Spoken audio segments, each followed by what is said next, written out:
एक बार की बात है, दो मेंढक एक गहरे कुएं में गिर गए।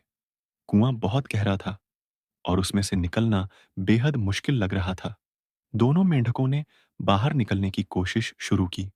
कुएं के ऊपर कुछ अन्य मेंढक भी खड़े थे, जो यह सब देख रहे थे। वे ऊपर से चिल्ला रहे थे, तुम दोनों कभी बाहर नहीं निकल पाओगे। यह कुआं बहुत गहरा है, कोशिश मत करो, यह बेकार है। यह सुनकर एक मेंढक ने हार मान ली। उसने सोचा, सच में मैं कभी नहीं निकल पाऊंगा। उसने कोशिश करना बंद कर दिया और आखिरकार वह थक कर मर गया। लेकिन दूसरा मेंढक लगातार कोशिश करता रहा। ऊपर के मेंढक लगातार उसे हतोत्साहित करते रहे, पर वह उनकी बातों पर ध्यान नहीं दे रहा था। वह लगातार कूदता रहा, जब तक कि वह कुएं के बाहर नहीं निकल आया। ऊपर के मेंढक यह देखकर हैरान रह गए। उन्होंने पूछा, तुमने हमारी बात क्यों नहीं सुनी। तब वह मेंढक बोला, मैं सुन नहीं सकता। मुझे लगा आप मुझे प्रोत्साहित कर रहे हैं। सीख, यह कहानी हमें सिखाती है कि जीवन में कई बार लोग आपको नीचे गिराने की कोशिश करेंगे, लेकिन अगर आप अपने अंदर विश्वास रखें और नकारात्मकता को अनदेखा करें, तो आप किसी भी कठिनाई को पार कर सकते हैं। सुनो, केवल वही जो तुम्हें आगे बढ़ने के लिए प्रेरित करे। एक बार की बात है, एक छोटे से गांव में रघु नाम का एक गरीब किसान रहता था। रघु अपनी ईमानदारी और मेहनत के लिए पूरे गांव में मशहूर था। वह हर रोज सूरज उगने से पहले उठता और अपने खेत में काम करने चला जाता। रघु का जीवन बहुत साधारण था, लेकिन वह अपने सिद्धांतों से कभी समझौता नहीं करता था। उस गांव के पास ही एक घना जंगल था, जिसमें जंगली जानवरों का बसेरा था।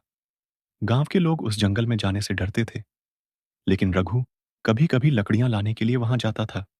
एक दिन जब रघु जंगल में लकड़ियां काट रहा था, तभी उसकी कुल्हाड़ी हाथ से फिसलकर पास की नदी में गिर गई। वह बहुत परेशान हो गया, क्योंकि उसके पास दूसरी कुल्हाड़ी नहीं थी और वह यह भी जानता था कि नदी बहुत गहरी है। रघु ने भगवान से प्रार्थना की, हे भगवान, मेरी मदद करें। मैं ईमानदारी से मेहनत करता हूं और यह कुल्हाड़ी मेरी रोजी रोटी का जरिया है। अचानक नदी से एक देवता प्रकट हुए। उन्होंने रघु से कहा, तुम्हारी प्रार्थना सुनकर मैं यहां आया हूं। बताओ, तुम्हारी कुल्हाड़ी कहां गिरी है। रघु ने देवता को पूरी ईमानदारी से अपनी समस्या बताई। देवता ने नदी में गोता लगाया और सोने की एक चमचमाती कुल्हाड़ी लेकर बाहर आए। उन्होंने रघु से पूछा, क्या यह तुम्हारी कुल्हाड़ी है।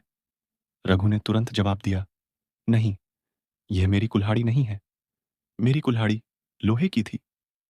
देवता ने दोबारा गोता लगाया और इस बार चांदी की कुल्हाड़ी लेकर आए। उन्होंने फिर पूछा, क्या यह तुम्हारी कुल्हाड़ी है। रघु ने फिर ईमानदारी से कहा, नहीं, यह भी मेरी कुल्हाड़ी नहीं है। आखिरकार देवता ने तीसरी बार गोता लगाया और लोहे की कुल्हाड़ी लेकर आए।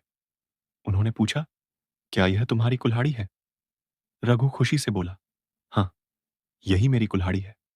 देवता उसकी ईमानदारी से बहुत प्रभावित हुए। उन्होंने रघु को उसकी लोहे की कुल्हाड़ी के साथ सोने और चांदी की कुल्हाड़ियां भी उपहार में दी। उन्होंने कहा, तुम्हारी ईमानदारी और सत्यनिष्ठा के लिए मैं तुम्हें यह वरदान देता हूं, हमेशा इसी तरह ईमानदार रहना। रघु ने देवता का धन्यवाद किया और अपने गांव लौट आया। उसने यह घटना अपने परिवार और दोस्तों को बताई। उसकी ईमानदारी की कहानी पूरे गांव में फैल गई और लोग उससे प्रेरणा लेने लगे। इस कहानी से हमें यह सीख मिलती है कि ईमानदारी का फल हमेशा मीठा होता है। चाहे परिस्थितियां कितनी भी कठिन क्यों ना हो, हमें सच्चाई और ईमानदारी का मार्ग कभी नहीं छोड़ना चाहिए।